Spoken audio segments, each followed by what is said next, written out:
Middle east से एक और बड़ी खबर। अमेरिका ने अपने बेस खाली किए। ईरान के हमले के बाद खलबली मची हुई है। मिडिल ईस्ट में यूएस के बेस खाली किए गए हैं। बड़ी खबर इस वक्त आपको बता रहे हैं, अमेरिका ने अपने बेस खाली करवाए हैं।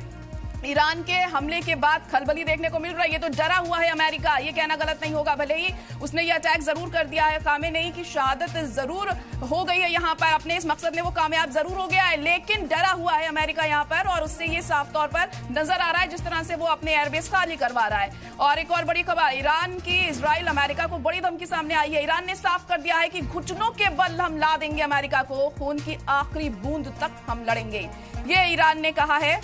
तो ईरान अब पूरी तरह से करो या मरो के रुख को इख्तियार करता हुआ यहाँ पर दिखाई दे रहा है। और उसने ये साफ कर दिया है कि घुटनों के बल हम ला देंगे अमेरिका को, खून की आखिरी बूंद तक हम लड़ेंगे। पंकज श्रीवास्तव जी, आप क्या कहेंगे इसको लेकर कि ईरान ने ये साफ कर दिया है कि अब वो अमेरिका को घुटनों के बल पर लाकर ही दम लेगा?